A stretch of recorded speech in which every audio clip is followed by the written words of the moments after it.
কম্পিউটাৰৰ লগত জড়িত থকা মানুহৰ বাবে এইটো কোনো নতুন শব্দ নহয়, কিন্তু যিবোৰ মানুহ কম্পিউটাৰৰ লগত জড়িত নাই সেইসকলৰ বাবে এইটো এটা নতুন শব্দ। কোনো কম্পিউটাৰ মেগাজিনত বা কিতাপত বা ইনফৰমেশ্যন মিডিয়াত এই শব্দটো আমি প্ৰায়ে শুনিব পাওঁ। এটা সৰু উদাহৰণ দিব বিচাৰিছোঁ। যেতিয়া আমি এটা কম্পিউটাৰ কিনিবলৈ কোনো এখন দোকানত যাওঁ, তেতিয়া আমাক দোকানীজনে সোধে যে আপোনাৰ কম্পিউটাৰটোত কি অপাৰেটিং ছিষ্টেম লোড কৰি দিম। বা সেই কিনিবলগীয়া কম্পিউটাৰটোৰ বিষয়ে যদি আমি অনলাইন শ্বপিং ছাইটবোৰত চাৰ্চ কৰোঁ, তেতিয়া তাৰ স্পেচিফিকেশ্যনত অপাৰেটিং ছিষ্টেমৰ বিষয়ে লিখা থাকে। সেই শব্দটো হ'ল ডছ, অৰ্থাৎ ডিস্ক অপাৰেটিং ছিষ্টেম। আজিৰ এই পাঠটোত এই বিষয়টোৰ ওপৰতে আমি সবিশেষ আলোচনা কৰিম। তেন্তে আহক আৰু বেছি পলম নকৰি আজিৰ পাঠটো আৰম্ভ কৰোঁ।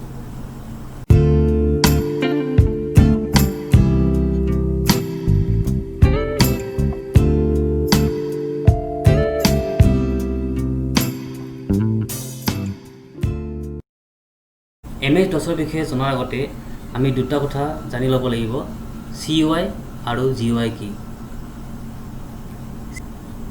CUI হৈছে কেৰেক্টাৰ ইউজাৰ ইণ্টাৰফেচ আৰু GUI মানে হৈছে graphical user interface. CUI based operating ছিষ্টেমত আমি কীবৰ্ডৰ সহায়ত কম্পিউটাৰক আদেশ দিওঁ আৰু সেই আদেশ মতে কম্পিউটাৰে আমাৰ কামসমূহ সম্পাদন কৰে। আনহাতে GUIত আমি কীবৰ্ড তথা মাউচৰ সহায়ত কম্পিউটাৰক কমাণ্ড দিওঁ আৰু সেইদৰে GUI বেছড অপাৰেটিং ছিষ্টেমবোৰে আমাৰ কামসমূহ সম্পাদন কৰে। CUI ইউজাৰ ফ্ৰেণ্ডলি নহয়। এই ইণ্টাৰফেচ ব্যৱহাৰকাৰীয়ে চলাওঁতে বহুত টান পায়, কাৰণ ইয়াত স্পেচিফিক কিছুমান কামাণ্ডৰ দ্বাৰাহে আমি কম্পিউটাৰক কামবোৰ সম্পাদন কৰিবলৈ নিৰ্দেশ দিওঁ। আনহাতে GUI হৈছে ইউজাৰ ফ্ৰেণ্ডলি। ইয়াত আমি কীবৰ্ড তথা মাউচৰ সহায়ত কম্পিউটাৰক গ্ৰাফিকেলি কিছুমান ইনষ্ট্ৰাকশ্যন দিব পাৰোঁ আৰু সেই ইনষ্ট্ৰাকশ্যনসমূহ কম্পিউটাৰে গ্ৰহণ কৰে আৰু আমাৰ কামসমূহ সম্পাদন কৰে। CUIত কোনো গ্ৰাফিক্সৰ ব্যৱহাৰ নহয়, অৰ্থাৎ ইয়াত কোনো ইমেজ বা ভিডিঅ' আমি প্লে' কৰিব নোৱাৰোঁ। আনহাতে GUI হ'ল গ্ৰাফিকেল বেছড অপাৰেটিং ছিষ্টেম। ইয়াত আমি ইমেজ, ভিডিঅ'জ এই সকলোবোৰ গ্ৰাফিক্স ইয়াত প্লে' কৰিব পাৰোঁ। ইতিমধ্যে মই ক'লোঁ যে CUIত আমি কীবৰ্ডৰ সহায়ত কিছুমান টেক্সট লিখি কম্পিউটাৰক কমাণ্ড দিওঁ। অন্যহাতে GUIত কীবৰ্ড আৰু মাউচ দুটা সঁজুলিয়ে ব্যৱহাৰ কৰি আমি কম্পিউটাৰক কমাণ্ড দিওঁ।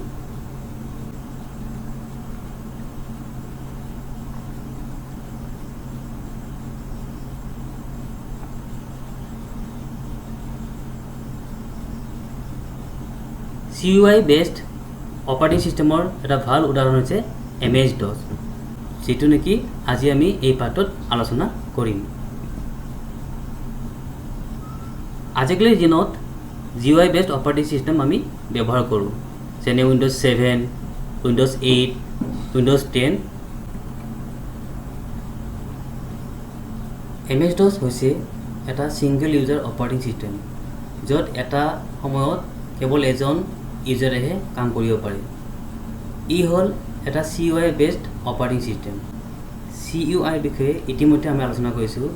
ই এটা কেৰেক্টাৰ ইউজাৰ ইণ্টাৰফেচ হয়, য'ত আমি কীবৰ্ডৰ সহায়ত কিছুমান টেক্সেৰে আমি কম্পিউটাৰক আদেশ দিওঁ।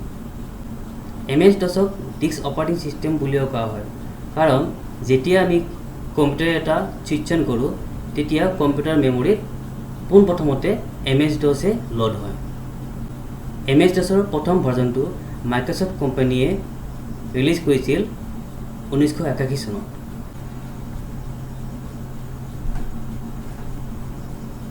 MS-DOS অপাৰেটিং ছিষ্টেম চলাবলৈ হ'লে আমাৰ কিছুমান বিষয়বস্তুৰ ওপৰত জ্ঞান থকা দৰকাৰ। ইয়াৰ প্ৰথমটো হৈছে ছিষ্টেম প্ৰম্পট।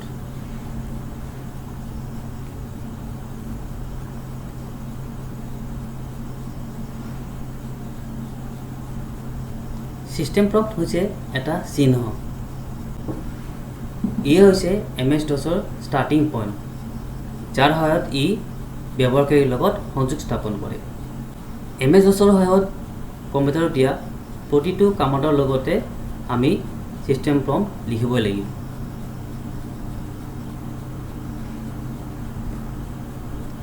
ইয়াৰ পিছত জানিবলগীয়া বিষয়টো হৈছে কামাণ্ড।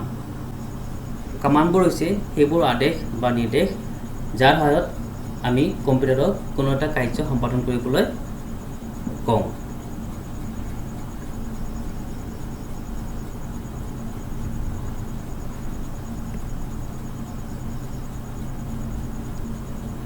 ইয়াৰ পিছত গুৰুত্বপূৰ্ণ বিষয়টো হৈছে চিনটেক্স। MS DOSত চিনটেক্স মানে হৈছে কামাণ্ড এটা লিখাৰ নিয়ম। এইখিনিতে মই ক'ব বিচাৰোঁ যে DOSৰ কামাণ্ডত যদি চিনটেক্সৰ ভুল হয় তেন্তে সেই কামাণ্ড কম্পিউটাৰে গ্ৰহণ নকৰে।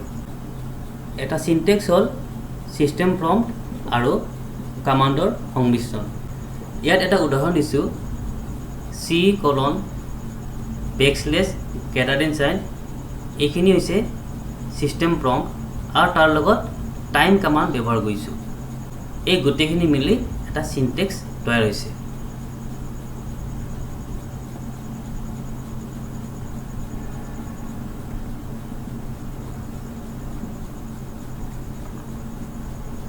ইয়াৰ পিছত ফাইলৰ বিষয়ে জানিব লাগিব। ফাইল হৈছে আমি জানিব বিচৰা বা আমি সংৰক্ষণ কৰিব বিচৰা তথ্যসমূহৰ এটা থোপ।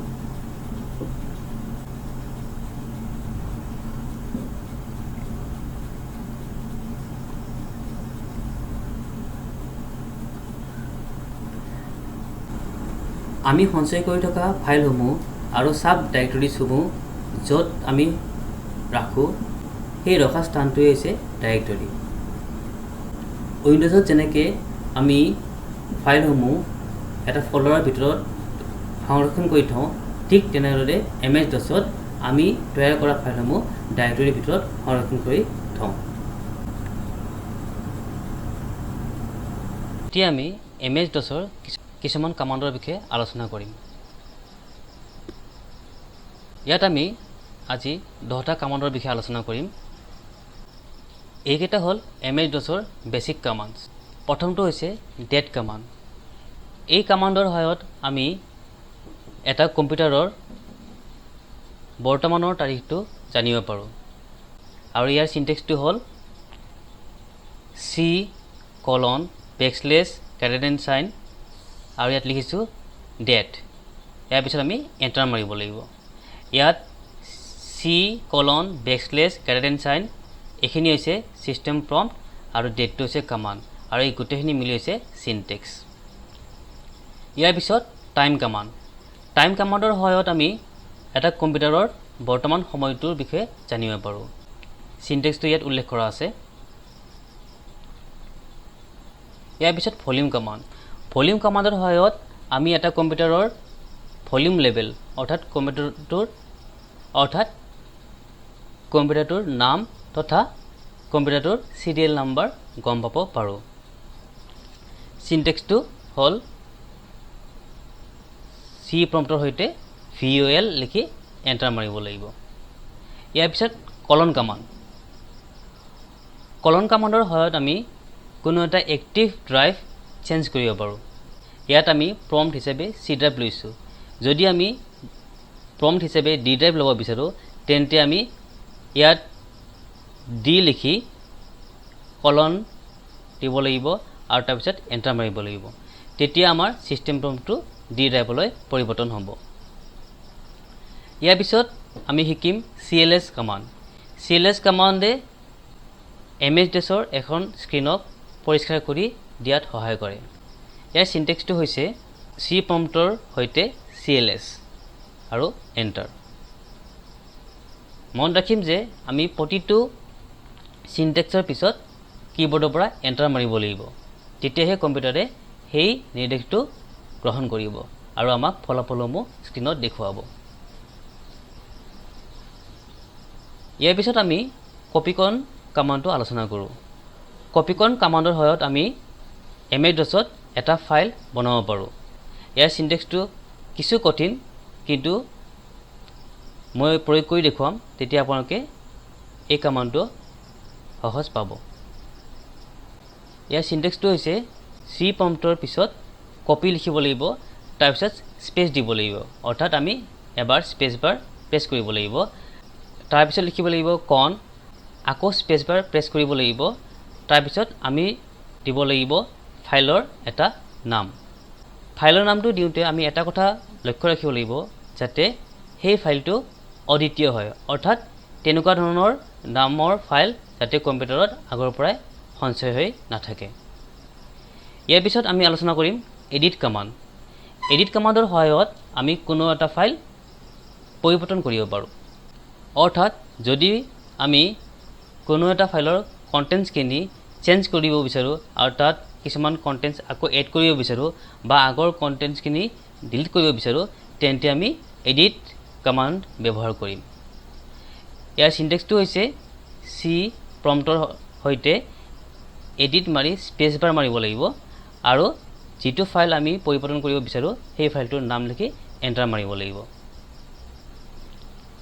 ইয়াৰ পিছত টাইপ কমাণ্ড। টাইপ কমাণ্ডৰ সহায়ত আমি কোনো এটা ফাইলত কি লিখা আছে সেই লিখা তথ্যখিনি চাব পাৰোঁ।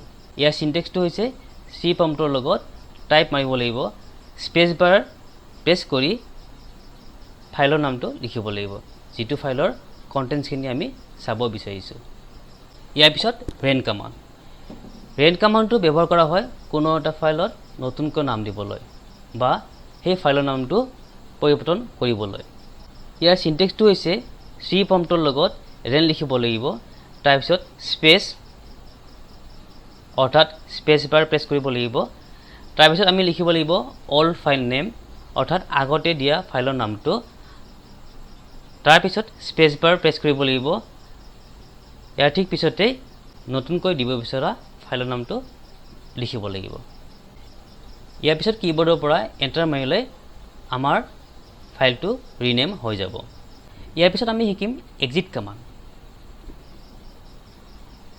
MS-DOS স্ক্ৰীনৰ পৰা উলিয়াই আহিবলৈ বা MS-DOS স্ক্ৰীনখন ক্ল'জ কৰিবলৈ আমি এক্সিট কমাণ্ড ব্যৱহাৰ কৰোঁ।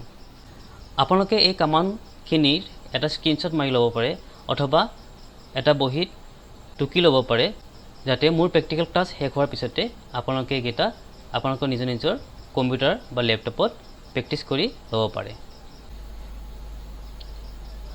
এতিয়া আহক আমি MS-DOSৰ প্ৰেক্টিকেল ছেশ্যনটো আৰম্ভ কৰোঁ।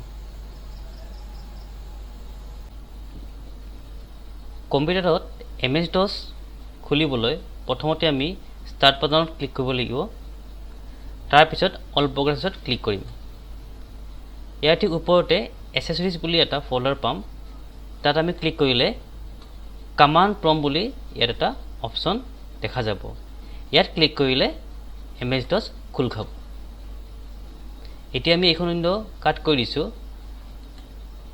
এটা শ্বৰ্টকাট উপায় আছে, সেই উপায়েৰেও আমি MS-DOS খুলিব পাৰোঁ। তাৰ বাবে আমি কীবৰ্ডৰ পৰা উইণ্ড'জ কি প্ৰেছ কৰিব লাগিব আৰু তাৰ লগত একেলগে R প্ৰেছ কৰিব লাগিব। এইখিনি কৰিলে আমাৰ ৰান মেনু অ'পেন হ'ব আৰু ইয়াত আমি লিখিব লাগিব CMD অৰ্থাৎ কমাণ্ড। তাৰপিছত অ'কেত ক্লিক কৰিম বা কীবৰ্ডৰ পৰা এণ্টাৰ প্ৰেছ কৰিম। এনেদৰেও আমাৰ কম্পিউটাৰত MS-DOS উইণ্ড'খন খোল খাব। এইখিনিতে কৈ দিওঁ যে যিসকল ব্যক্তিৰ কম্পিউটাৰত উইণ্ড'জ 10 অপাৰেটিং ছিষ্টেম আছে, তেওঁলোকৰ কম্পিউটাৰৰ ষ্টাৰ্ট বাটনত ক্লিক কৰিলে এচেছৰিজ ফল্ডাৰ পোৱা নাযায়, তাৰ পৰিৱৰ্তে উইণ্ড'জ ছিষ্টেম ফল্ডাৰহে পোৱা যায়। উইণ্ড'জ ছিষ্টেম নামৰ ফল্ডাৰটোত ক্লিক কৰিলে কমাণ্ড প্ৰম্পট অপশ্যনটো পোৱা যাব। এতিয়া আমি MS-DOSৰ উইণ্ড'খন অলপ ডাঙৰ কৰি ল'ম আৰু ইয়াত আমি থিয়ৰী শিকা কমাণ্ডসমূহ প্ৰয়োগ কৰি চাম। এতিয়া প্ৰথমতে আমি এটা কমাণ্ড প্ৰয়োগ কৰিম, যাৰ সহায়ত আমি চি প্ৰম্পটটো পাই যাম। সেইটো হ'ল CD বেকশ্লেছ। CD ৰ অৰ্থ হ'ল চেঞ্জ ডাইৰেক্টৰী। কীবৰ্ডৰ পৰা এণ্টাৰ প্ৰেছ কৰিম। এয়া আমি চি প্ৰম্পটটো পালোঁ। প্ৰথমতে আমি ইউজ কৰিম ডেট কমাণ্ড। কিবৰ্ডৰ সহায়ত আমি লিখিম ডেট আৰু এণ্টাৰ প্ৰেছ কৰিম। ইয়াৰ লগে লগে আমাৰ কাৰেণ্ট ডেটটো ইয়াত দেখুৱাই দিব আৰু এবাৰ কিবৰ্ডৰ পৰা এণ্টাৰ মাৰিলে চি প্ৰম্পটটো আকৌ ঘূৰাই পাম। ইয়াৰ পিছত কমাণ্ড আছিল টাইম কমাণ্ড। টাইম কমাণ্ডৰ সহায়ত আমি কম্পিউটাৰৰ বৰ্তমান সময়টো দেখিব পাম। কম্পিউটাৰত থকা বৰ্তমান সময়টো দেখিব পাইছোঁ। এতিয়া আমি ব্যৱহাৰ কৰিম ভলিউম কমাণ্ড। ভলিউম কমাণ্ডৰ সহায়ত এটা কম্পিউটাৰৰ ভলিউম লেভেলটো গম পায়, লগতে চিৰিয়েল নাম্বাৰটো গম পায়। VOL লিখি আমি এণ্টাৰ প্ৰেছ কৰিম। এয়া আমি ভলিউম দেখিছোঁ চি ড্ৰাইভ আৰু মোৰ কম্পিউটাৰৰ চিৰিয়েল নাম্বাৰটো দেখিব পাইছোঁ। এতিয়া আমি কলন কমাণ্ড ব্যৱহাৰ কৰিম। কলন কমাণ্ডৰ সহায়ত আমি ছিষ্টেম প্ৰম্পটটো পৰিৱৰ্তন কৰিব পাৰোঁ। ধৰা হ'ল আমি ডি ড্ৰাইভলৈ ছিষ্টেম প্ৰম্পটটো চেঞ্জ কৰিব বিচাৰোঁ, তেন্তে আমি টাইপ কৰিব লাগিব ডি আৰু তাৰ লগত স্পেচ নোহোৱাকৈ কলন চিহ্নটো টাইপ কৰিব লাগিব। ইয়াৰ পিছত এণ্টাৰ মাৰি দিলে আমি চি ড্ৰাইভৰ পৰা ডি ড্ৰাইভলৈ কমাণ্ড প্ৰম্পটটো চেঞ্জ কৰি ল'লোঁ। আকৌ চি প্ৰম্পটলৈ ঘূৰি যাবলৈ কীবৰ্ডৰ পৰা চি প্ৰেছ কৰিম আৰু তাৰ লগত কলন প্ৰেছ কৰি কীবৰ্ডৰ পৰা এণ্টাৰ মাৰিম। এয়া আমি দেখিব পাইছোঁ আকৌ আমি চি প্ৰম্পটলৈ ঘূৰি আহিছোঁ। এতিয়া এটা গুৰুত্বপূৰ্ণ কমাণ্ড আমি ব্যৱহাৰ কৰিম, সেইটো হ'ল CLS। CLS কমাণ্ডৰ সহায়ত আমি আমাৰ MS-DOS স্ক্ৰীনখন পৰিষ্কাৰ কৰিব পাৰোঁ। এবাৰ চেষ্টা কৰি চাওঁ। কীবৰ্ডৰ পৰা টাইপ কৰিম CLS আৰু এণ্টাৰ প্ৰেছ কৰিম। এয়া আমাৰ MS-DOS উইণ্ডোখন পৰিষ্কাৰ হৈ গ'ল। আকৌ এবাৰ আমি চি প্ৰম্পটটো ডি প্ৰম্পটলৈ পৰিৱৰ্তন কৰি চাওঁ আহক। ডি কলন তাৰপিছত এণ্টাৰ। CLS মাৰিম আৰু এইখিনি পৰিষ্কাৰ কৰি ল'ম। এতিয়া আমি ইয়াত কপিকন কমাণ্ডটো ব্যৱহাৰ কৰিম। কপিকন কমাণ্ডৰ সহায়ত আমি MS-DOSত এটা ফাইল বনাব পাৰোঁ। তাৰ বাবে আমি লিখিব লাগিব কপি স্পেচ কন স্পেচ ফাইল নেম। ইয়াত ধৰা হ'ল এটা ফাইল নেম দিলোঁ test1 বুলি। কীবৰ্ডৰ পৰা এণ্টাৰ প্ৰেছ কৰিম আৰু ইয়াত ফাইলটোৰ ভিতৰত লিখিবলগীয়া তথ্যখিনি আমি লিখিম। ধৰা হ'ল মই ইয়াত লিখিলোঁ it is a test file. ফাইলটোৰ তথ্যখিনি লিখাৰ পিছত আমি এই ফাইলটো ছেভ কৰিব লাগিব। এই ফাইলটো ছেভ কৰিবলৈ আমি কীবৰ্ডৰ পৰা কণ্ট্ৰল প্ৰেছ কৰি তাৰ লগত Z প্ৰেছ কৰিব লাগিব। মনত ৰাখিব লাগিব এই দুয়োটা কি আমি একেলগে প্ৰেছ কৰিব লাগিব। Ctrl+Z প্ৰেছ কৰিছোঁ আৰু ইয়াৰ ঠিক পিছতে আমি এণ্টাৰ প্ৰেছ কৰিম। এয়া আমি দেখিছোঁ আমাৰ এটা ফাইল ক্ৰিয়েট হৈ গ'ল। এইখিনিতে এটা মনত ৰাখিবলগীয়া কথা হ'ল যে MS-DOS কেছ চেঞ্চিটিভ নহয়, অৰ্থাৎ আমি কেপিটেল লেটাৰ অথবা স্মল লেটাৰো লিখিব পাৰোঁ। কিন্তু MS-DOSৰ কমাণ্ডসমূহ লিখোঁতে আমি বানান ভুল কৰিব নোৱাৰোঁ। যদি আমি বানান ভুল কৰোঁ তেন্তে তেনে কমাণ্ডৰ আউটপুটত এৰৰ আহিব, অৰ্থাৎ কম্পিউটাৰে সেই কাৰ্যটো সম্পাদন কৰিব নোৱাৰিব। এতিয়া আমি MS-DOSৰ উইণ্ডোখন আকৌ এবাৰ সৰু কৰি চাওঁ।